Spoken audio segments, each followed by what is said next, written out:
नमस्कार दोस्तों, मैं शैलेश कुमार स्वागत करता हूं आपका अपना यूट्यूब चैनल शैलेश असीमान में।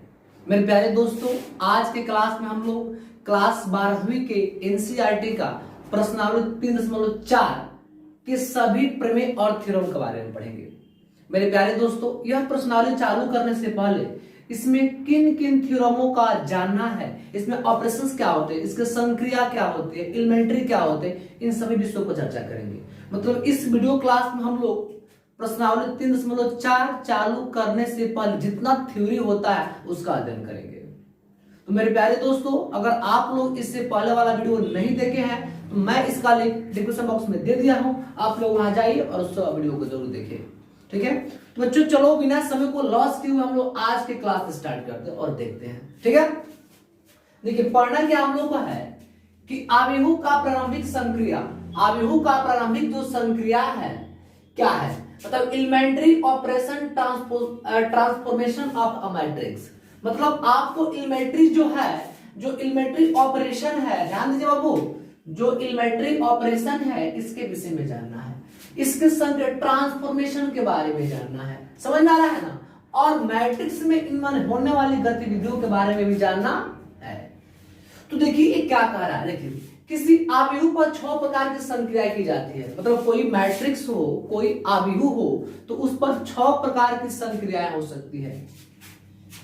पहला 3 पंक्ति पर और दूसरा 3 स्तंभ पर, मतलब 3 पंक्तियों पर, 3 रो पर और 3 कॉलम पर। 3 कितना हुआ, 6 हुआ। मतलब किसी भी आव्यूह पर 6 प्रकार की संक्रियाएं हो जाती है। 3 रो पर होता है और 3 कॉलम पर होता है। क्लियर। अब देखिए, अब कहा जिन्हें हम प्रारंभिक संक्रिया या रूपांतरण कहते हैं, जो ये घटना घटती है उसको क्या कहते हैं हम लोग, प्रारंभिक संक्रिया कहते हैं या रूपांतरण कहते हैं। अब देखिए, अब इसे एक शर्त आता है, पहला फर्स्ट रूल्स फर्स्ट है। ये रूल्स जो है बहुत इंपॉर्टेंट है, फर्स्ट रूल्स है। कह रहा है कि किन्हीं 2 पंक्ति या स्तंभों को आपस में विनिमय किया जा सकता है। क्या कहा मैंने, किसी आव्यूह में किसी दो पंक्तियों को या 2 स्तंभों को आपस में अदल बदल नहीं किया जा सकता है, मतलब अदला बदला किया जा सकता है। जैसे पहले के दूसरे पर, दूसरे को पहले पे लिखा जा सकता है। ठीक है, यानी पहले कॉलम को दूसरे कॉलम जगह पर, दूसरे कॉलम को पहले कॉलम के जगह पर लिखा जा सकता है। ठीक है, चलिए अब इसको एग्जाम्पल के माध्यम से समझते हैं। इसे मान लीजिए कि ए बराबर, मानते हैं, माना कि ए बराबर कोई मैट्रिक्स है 1 2 3 4 5 6 7 8 और 9, ये मैट्रिक्स है। ठीक है बाबू, मैं क्या बोला आपको कि इन्हीं 2 पंक्ति या स्तंभों को आपस में विनिमय किया जा सकता है। इट मींस आप लोग समझ रहे होंगे कि इसको हम लोग कहते हैं R1, इसको कहते हैं R2 और इसको कहते हैं R3। इसको हम लोग कहते हैं C1, इसको कहते हैं C2 और इसको कहते हैं C3। क्लियर, आ रही समझ में। और देखो बाबू, पहला रो, दूसरा रो, तीसरा रो, पहला कॉलम, दूसरा कॉलम और तीसरा कॉलम। आर का मतलब होता है रो और सी का मतलब होता है कॉलम। क्लियर।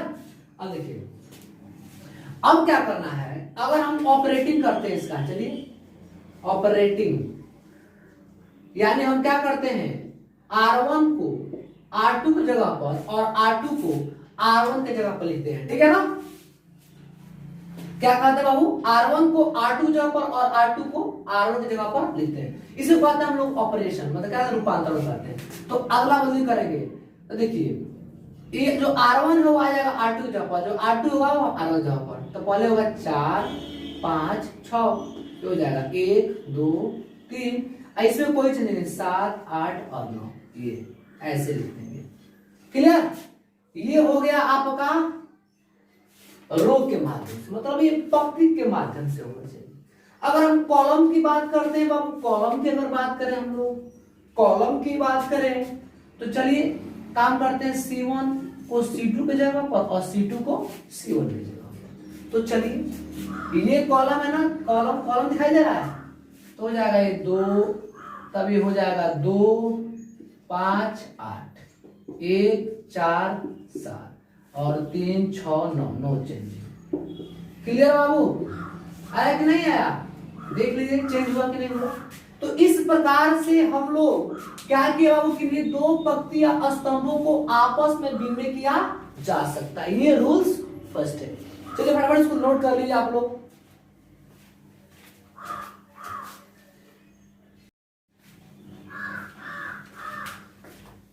तो अब देखिए दूसरा जो कंसेप्ट है बाबू वो है किसी पंक्ति या स्तंभ को एक शून्योत्तर संख्या से गुणा किया जा सकता है। एक जो शून्योत्तर संख्या है उससे गुणा किया जा सकता है। चलिए इसको समझते हैं एग्जाम्पल के माध्यम से। आइए एक एग्जाम्पल लेते हैं और इस एग्जाम्पल्स के माध्यम से समझते हैं। देखो बाबू कह रहा है किसी पंक्ति या स्तंभ को एक शून्योत्तर संख्या से गुणा किया जा सकता है, मतलब नॉन जीरो नंबर से। ध्यान दीजिएगा नॉन जीरो नंबर से हम गुणा कर सकते हैं। जैसे मान लीजिए माना कि ध्यान दीजिएगा a बराबर 1 2 3 4 5 6 7 8 9 ये। अगर हम इसका ऑपरेटिंग करते हैं तो देखिए R2 में हम क्या कर रहे हैं 2 से गुणा करके R2 के जगह पर लिख दे रहे हैं। मतलब कि जो हमको ये मिलेगा यहां से A, ध्यान दीजिएगा वह पहला तो नो चेंजिंग, दूसरा में चेंजिंग है 2 से गुणा किए हुए। तो 4 दूना के 8, 5 दूना 10, 6 दूना के 12 और 7 8 9 नो चेंजिंग। ये हो। अगर एक फिर और बात करें तो रो का बात था बाबू कि किसमें गुणा किया था हम लोग रो से किए थे। अगर हम कॉलम से करते हैं ध्यान दीजिएगा अगर हम C2 में क्या करते हैं 1/2 से गुणा कर देते हैं। क्या करते बाबू 1/2 से गुणा कर लेते हैं C2 में। तो देखिए ध्यान दीजिएगा इसमें चेंजिंग है C2 में चेंजिंग हो रहा है। तो ये हो जाएगा A बराबर की 1 4 7 नो चेंजिंग C2 में कर रहे हैं। तो 2/2 5/2 और 8/2 हो जाएगा 3 6 और 9 इस प्रकार से। ठीक है।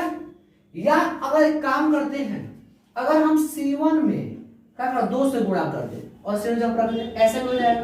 तो C1 गुणा करते हैं 2 से, 2 का में 2 2 दूना के 4 3 दूना के 6 इसमें नो चेंजिंग 4 5 6 7 8 और 9 नो चेंजिंग। क्लियर। तो ये था आपका किसी पंक्ति या स्तंभ को एक शून्योत्तर संख्या से गुणा किया जा सकता है, मतलब नॉन जीरो नंबर से गुणा किया जा सकता है।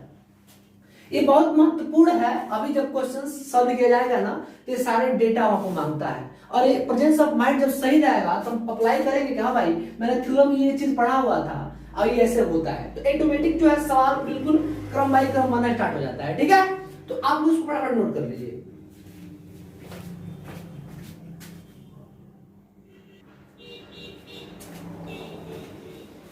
अब देखिए अब ध्यान दीजिए अब जो रूल्स है थर्ड कह रहा है किसी पंक्ति अथवा स्तंभ के अवयवों में किसी अन्य पंक्ति अथवा स्तंभ के संगत अवयवों को किसी शून्योत्तर संख्या से गुणा किया जा सकता है।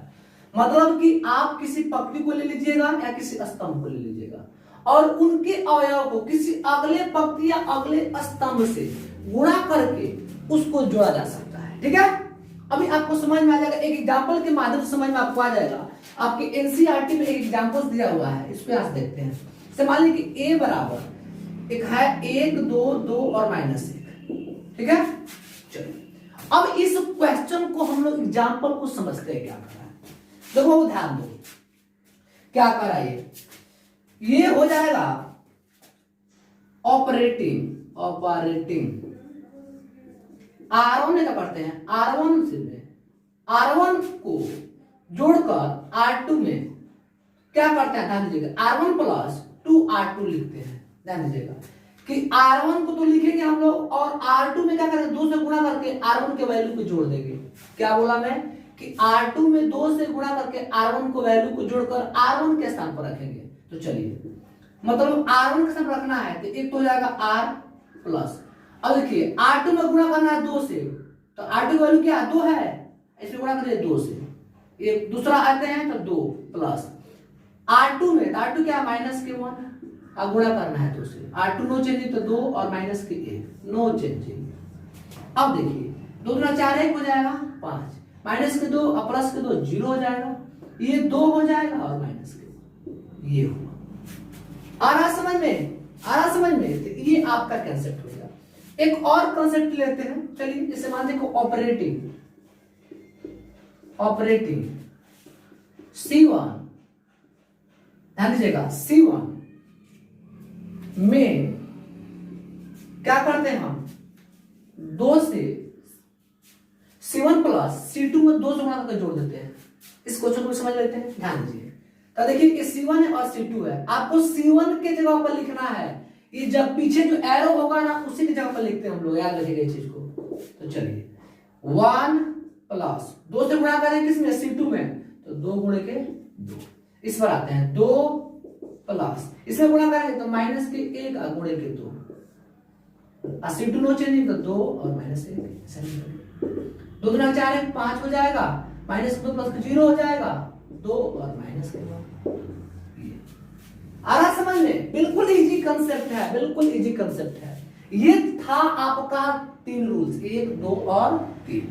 मतलब कि elementary operation transformation of a matrix हम लोग ने के विषय में आप इसको जान लिए। क्लियर, मतलब 3 रूल्स हो गए, 1 2 3, ये रूल्स हो गए।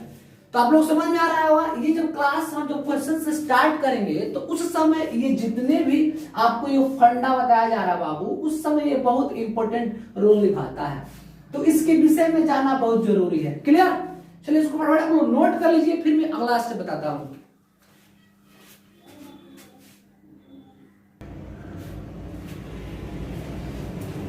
अब देखिए बहुत इंपॉर्टेंट कंसेप्ट है बाबू, ध्यान दो। व्युत्क्रमणीय आव्यूह, ये थ्योरी इंपॉर्टेंट थ्योरी है, इसको पढ़ना है। देखिए कह रहा है यदि ए कोई वर्ग आव्यूह है, ए क्या है बाबू, एक वर्ग आव्यूह है, ए क्या है, वर्ग आव्यूह है। एक अन्य आव्यूह बी का अस्तित्व इस प्रकार है कि ए बी बराबर, हम देखें ए बी बराबर बी ए बराबर 1, तब बी को आव्यूह ए का व्युत्क्रम आव्यूह कहते हैं, और इसे ए, समझ रहे ना, ए प्रतिलोम कहते हैं, इसको कह सकते हैं आप लोग ए का व्युत्क्रमणीय द्वारा सूचित किया जा सकता है। मतलब कि आप ए इनवर्स बराबर बी भी कह सकते हैं, इसका व्युत्क्रमणीय आव्यूह होगा, क्या होगा, इनवर्टिबल मैट्रिक्स होगा।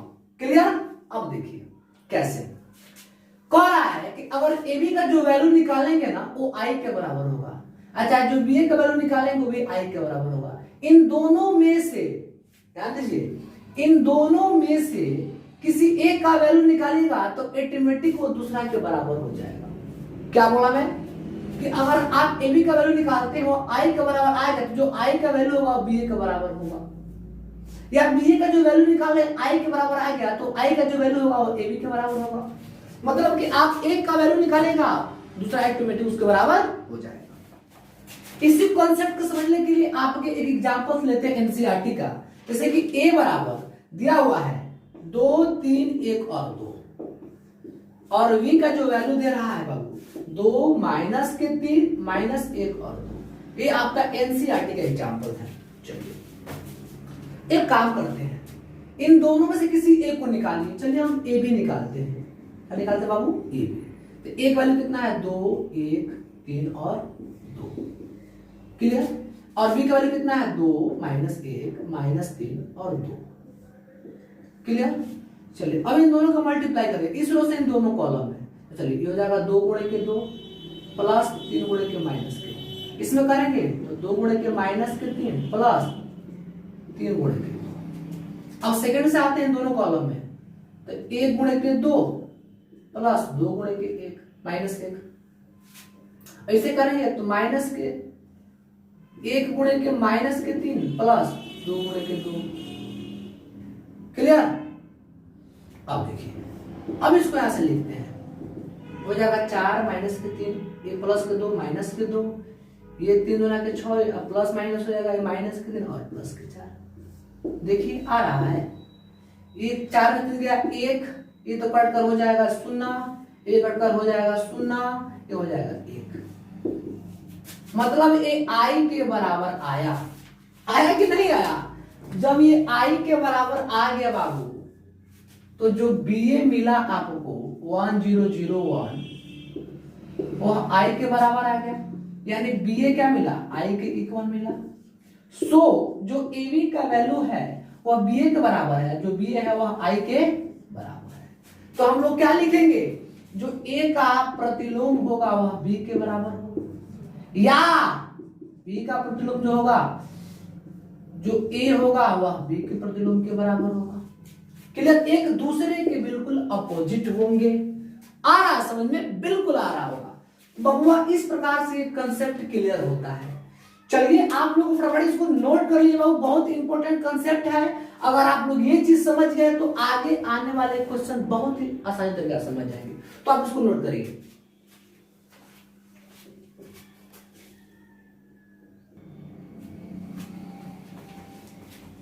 देखिए बाबू ध्यान दीजिए, ये वाला जो बहुत इंपॉर्टेंट प्रमेय है, इससे पहले मैं प्रमेय के बारे में आप लोग पढ़ा चुका हूं। प्रश्नावली 3 मैं प्रमेय 1 और 2 पढ़ाया था। लेकिन मेरे प्यारे बच्चों, मेरे प्यारे दोस्तों, मेरे प्यारे विद्यार्थियों, ये बात जान लो कि अब प्रमेय हमको पढ़ना है 3। तो प्रमेय 3 बहुत ही सरल और इजी है, मतलब मजा आ जाएगा इस कंसेप्ट को समझकर। देखिए क्या कर रहा है, कह रहा है किसी वर्ग आव्यूह का व्युत्क्रम, ध्यान दीजिएगा, किसी वर्ग आव्यूह का व्युत्क्रम आव्यूह यदि उसका अस्तित्व हो तो अद्वितीय होता है। क्या बोला मैं, यदि किसी वर्ग आव्यूह का अस्तित्व, उस आव्यूह का व्युत्क्रम हो तो क्या होता है, वह अद्वितीय होता है। चलिए इसको प्रमाण करते हैं। माना कि ए एक वर्ग आव्यूह है, क्या बाबू, ए एक वर्ग आव्यूह है जिसके 2 व्युत्क्रम, क्या है बाबू, एक है बी और एक है सी।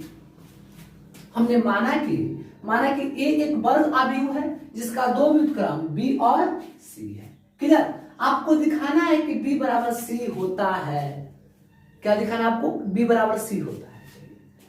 अब a का व्युत्क्रम क्या है, b है। तो अभी मैं इससे पहले वाला थ्योरम बताया था कि जब a b का व्युत्क्रम हो तो जब a बराबर क्या आता था, b बराबर क्या हुआ, i। मतलब a भी लिखे चाहे b लिखे, इन दोनों का वैल्यू अगर i के इक्वल आता है तो एक दूसरे के अपोजिट होते हैं। क्लियर, तो a बराबर b बराबर i, कंसेप्ट आ रहा समझ में, बिल्कुल आ रहा होगा। और जब a c का व्युत्क्रम हो, किसका व्युत्क्रम बाबू, यहाँ तो b था तो a b बराबर b हुआ, और जब c का व्युत्क्रम हुआ तो ac बराबर c के बराबर के आया समझ में। जब a आव्यूह b का व्युत्क्रम था तो ab बराबर b बराबर i हुआ, और जब a आव्यूह c का व्युत्क्रम है तो ac बराबर c बराबर i हुआ। चलिए अब इन दोनों इक्वेशनों से हमको मिलता है कि b बराबर क्या, आपको दिखाना है कि b बराबर c, क्या दिखाना है, b बराबर c। चलिए तो b बराबर क्या, b i। अब देखिए अब i का वैल्यू क्या है, i का वैल्यू क्या है, आगे से लिख सकते हैं कि c चाहे ac, लिख सकते हैं i का वैल्यू c चाहे ac, ठीक है। लेकिन आप यहाँ a भी नहीं लिख सकते, आपको b बराबर c साबित करना है।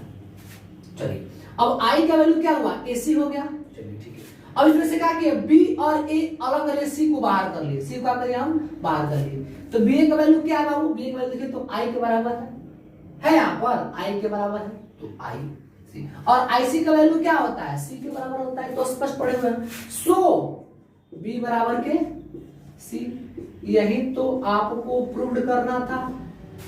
आ रहा समझ में, बिल्कुल आ रहा होगा। तो फटाफट इस थ्योरम को नोट कर लीजिए आप लोग।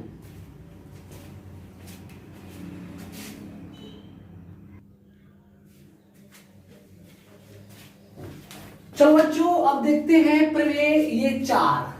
कह रहा है यदि a तथा b समान कोटि के व्युत्क्रमणीय आव्यूह हो तो आपको दिखाना है ab का इनवर्स बराबर b inverse into a inverse. और मैंने आपको आपके स्क्रीन बोर्ड पे कुछ फॉर्मूला, कुछ रूल्स लिख दिए हुए हैं। याद रखिएगा कि a इनवर्स i बराबर होता है a इनवर्स a बराबर होता है i, मतलब ई व्युत्क्रम पढ़ेंगे इसको, आव्यूह का पढ़ेंगे इसको, व्युत्क्रमण पढ़ेंगे, और i बराबर होता है a। चलिए इसको हम प्रूफ करते हैं बाबू, प्रमाण लेते हैं, इसको प्रमाण लेते हैं और मैं इसको प्रूफ करना स्टार्ट करता हूं। ध्यान दीजिए, आपके एनसीईआरटी बुक्स में बिल्कुल स्पष्ट रूप से कह रहा है कि यदि a और b समान कोटि के व्युत्क्रमणीय आव्यूह हो, ध्यान दीजिए बाबू, ए बी प्रतिलोम हो जाएगा बराबर के i, व्युत्क्रमणीय आव्यूह। क्लियर, यही है, ठीक है। अब आपको इसको क्या करना है, प्रूव करना है क्या बाबू, कि a b का प्रतिलोम होता है क्या, b प्रतिलोम इंटू a प्रतिलोम, मतलब स्पष्ट रूप से कहिएगा कि a b का व्युत्क्रमणीय बराबर b का व्युत्क्रमणीय इंटू a का व्युत्क्रमणीय, ये होता है। चलिए हम इसको सॉल्व करते हैं और देखते हैं। सबसे पहले आप काम करिए कि दोनों पक्षों में लिखिए, दोनों पक्षों में a का व्युत्क्रम से गुणा कर रहे हैं, हम गुणा कर रहे हैं। चलिए तो गुणा करेंगे तो a का प्रतिलोम हो जाएगा, ए बी हो जाएगा, ये ए बी का व्युत्क्रमणीय हो जाएगा, ये हो जाएगा ए और आई। चलो इन दोनों के एक पास कर लेते हैं। तो ए का व्युत्क्रमणीय ए एक जगह और बी बाहर कर लिए, तो ए बी का व्युत्क्रमणीय। और देखिए ए प्रतिलोम आई। बाबू अभी लिखवाया है कि ए का व्युत्क्रमणीय इनटू ए किसके बराबर होता है जी? ए का बराबर होता है, ए व्युत्क्रमणीय के बराबर होता है, तो हो जाएगा बी और ए बी व्युत्क्रमणीय। अब इसका वैल्यू देख लीजिए यहां से ए आने जगह ए व्युत्क्रमणीय किसके बराबर होता है? यहां मिस्टेक हुआ, ए व्युत्क्रमणीय ए किसके बराबर होता है? ए व्युत्क्रमणीय ए आई के इक्वल होता है, तो जाएगा आई बी। और इसका वैल्यू कितना होता है देखिए, तो इसका वैल्यू होता है ए के बराबर, तो ए व्युत्क्रमणीय के बराबर हो जाएगा। चलिए आई बी हो गया। अब ध्यान दीजिए, अब जो आई बी आपको मिला यहाँ पर है, ए का प्रतिलोम मिला है, स्पष्ट रूप से कह रहा है कि आप क्या करेंगे। अब इसका जो आई बी का वैल्यू होता है, देखिए आई ए जो है वो आई बी वैल्यू क्या होता है? ए के बराबर, तो हो जाएगा यहाँ पे बी ए बी व्युत्क्रमणीय और ए का व्युत्क्रमणीय। क्लियर? अब दोनों पक्षों में लिखेंगे, दोनों पक्षों में कितना से गुणा कर दे। चलिए गुणा कर लेते हैं। व्युत्क्रमणीय B into B, A B का व्युत्क्रमणीय हो जाएगा व्युत्क्रमणीय ए और ए। अब देखिए बी व्युत्क्रमणीय बी ए किसके बराबर होता है? अभी तो लिखवा है बबुआ, ए हो जाए आई, तो हो जाएगा आई के बराबर। ए बी का व्युत्क्रमणीय ए। अब ये आएगा तो स्पष्ट लिख सकते हैं आप लोग यहां से कि ए बी का व्युत्क्रमणीय बी और व्युत्क्रमणीय ए के बराबर होगा। इसको ऐसे लिखा जा सकता है, बिल्कुल। तो ये था आपके थ्योरम्स कंप्लीट। चलिए एक बार और इसको हम रिपीट कर देते हैं, आपको समझ में आ जाएगा। बाबू कह रहा है कि ए और बी समान कोटि के व्युत्क्रमणीय अवयव हो। क्या हो? व्युत्क्रमणीय अवयव। तो ए बी का व्युत्क्रम और क्या बी का व्युत्क्रम और ए का व्युत्क्रम इक्वल होता है। स्पष्ट है?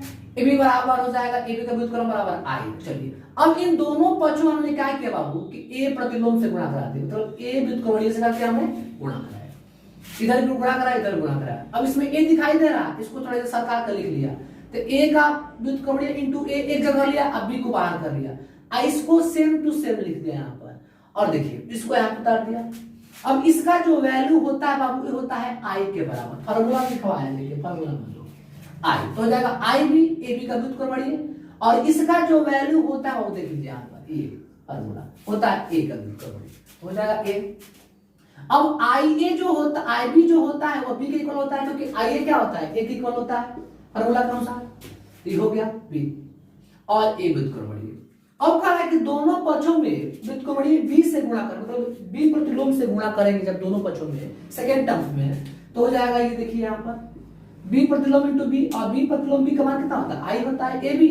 और देखिए ये अब आई क्या मिला हमको, आई ए बी का प्रतिलोम बराबर बी प्रतिलोम ए प्रतिलोम, यानी आई को छोड़ देंगे हम तो क्या हो जाएगा ये ए बी का प्रतिलोम बराबर के बी का प्रतिलोम इंटू ए का प्रतिलोम। ये क्लियर होगा, यही साबित करना था। इस प्रकार से आपका एक प्रमेय 4 कंप्लीट हो गया। ठीक है, तो इसको फटाफट नोट कर लीजिए।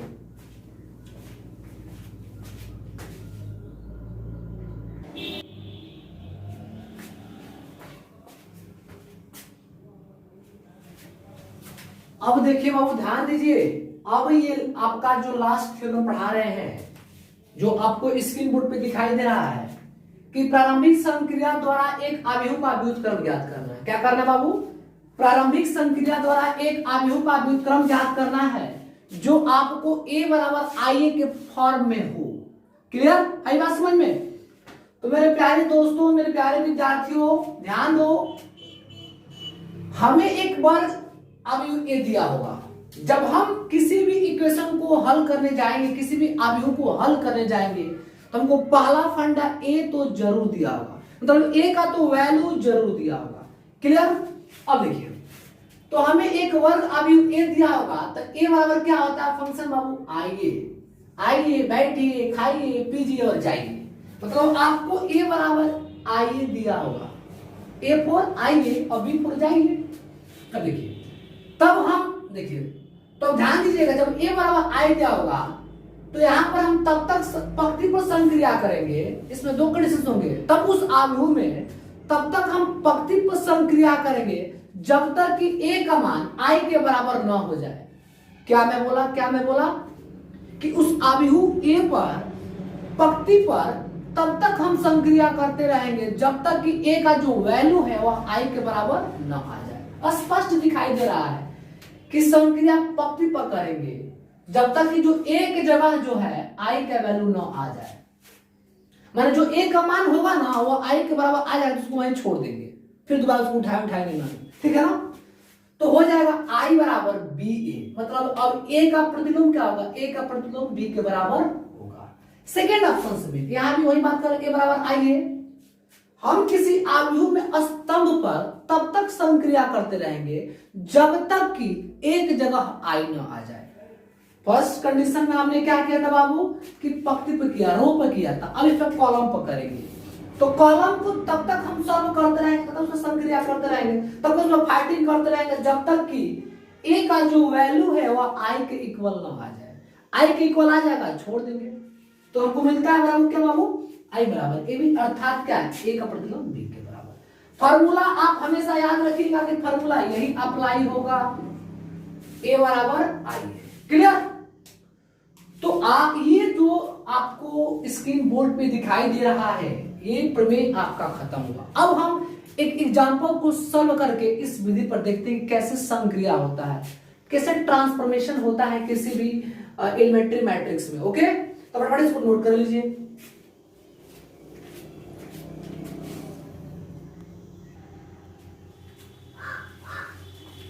अब देखिए बाबू आपके एग्जाम्पल्स नंबर, मैंने एनसीईआरटी का एग्जाम्पल्स नंबर 23 लिखा हुआ है। ये कह रहा है कि प्रारंभिक संक्रियाओं द्वारा प्रयोग करके ज्ञात करिए कि ए का व्युत्क्रम है कि नहीं है। चलिए फॉर्मूला में बताया बाबू आपको कि ए बराबर के आई ए। चलिए ए का वैल्यू कितना है, 1 2 2 -1। क्लियर। देखिए आई का वैल्यू क्या है 1 0 0 1। ए को यहां पर लिख देंगे। अब आपको ऑपरेट करना है, ऑपरेटिंग, ध्यान दीजिएगा। ऑपरेटिंग ऐसा करना है कि यहाँ पर जो एक है यहाँ पर 0 लाना, मतलब इस वाले फंक्शन को इस वाले टर्म में ला देना है। और जब भी हम हल करेंगे तो ये फॉर्मूला दोनों में अप्लाई होगा। ठीक है, तो स्पष्ट रूप से ये कह रहा है कि क्या करते हैं ऑपरेटिंग में, हम लोग ऑपरेटिंग में क्या करते हैं कि R2 में से 2R1 कर लेते हैं। मतलब यहाँ पर एक है, यहाँ पर 0 लाना है, हम क्या किए कि R2 में से R1 2 से गुणा कर घटा लेते हैं। तो चलिए R1 में तो नो चेंजिंग, R2 में चेंजिंग है, तो R2 में क्या चेंजिंग है बाबू, तो 2, और 2 से गुणा करेंगे R1 में तो 1 गुणे के 2 माइनस के 1 और 2 से गुणा करेंगे R2 में। चलिए क्लियर। ये आई विधि यहां में होगा 1 0, और देखिए 0 माइनस के 1 गुणे के 2 और 1 माइनस के 0 गुणे के 2। ये विधि बिल्कुल अप्लाई होते जा रहा है और आते जाएगा, ध्यान दीजिए। बात समझे आप लोग क्या किया मैंने कि R1 में 2 से गुणा करके R2 में से घटा लिए, देख लीजिए हो जाएगा 1 2, ये हो जाएगा 0, ये हो जाएगा माइनस के 4, ये हो जाएगा माइनस के 5।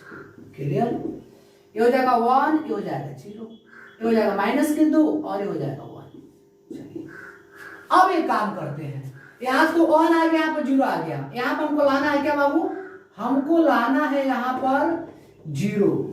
तो देखिए आपका स्पष्ट कहता है कि हम ऐसा वैल्यू अप्लाई करेंगे, थोड़ा सा ध्यान दीजिएगा इसमें, कि हमको R2 में से गुणा करना है। तो R2 में देखिए R2 में तो क्या हुआ, R2 का वैल्यू जो था माइनस के 1 और 2 से 2 गुना के 4, सही है, माइनस के 5। अब देखिए बाबू अब एक काम करते हैं, हम R2 में क्या करते हैं 1/5 से गुणा कर देते हैं। क्या करते हैं बाबू, R2 में हम 1/5 से गुणा कर देते हैं। चलिए गुणा करते हैं, यहाँ पर आइए, तो हो जाएगा 1 2, हो जाएगा 0 बट्टे माइनस के 5 कर लीजिए, यहाँ पर माइनस माइनस प्लस हो जाएगा 5 बट्टे माइनस के 5। बहुत शानदार, यहाँ नो चेंजिंग, तो 1 0 हो जाएगा, माइनस माइनस हो जाएगा प्लस, 2/5 कर लेते हैं और माइनस के 1/5 हो जाएगा इनटू ए को हम लोग छोड़ेंगे नहीं, ए को छोड़ेंगे नहीं, तो 1 2 हो जाएगा 0, हो जाएगा 1। क्लियर। ये हो जाएगा 1 0, ये 2/5, ये हो जाएगा -1/5। इंटू ए। क्लियर? अब देखिए, अब संक्रिया क्या करना हमको है, स्पष्ट रूप से दिखाई दे रहा है कि अब आपको करना क्या है।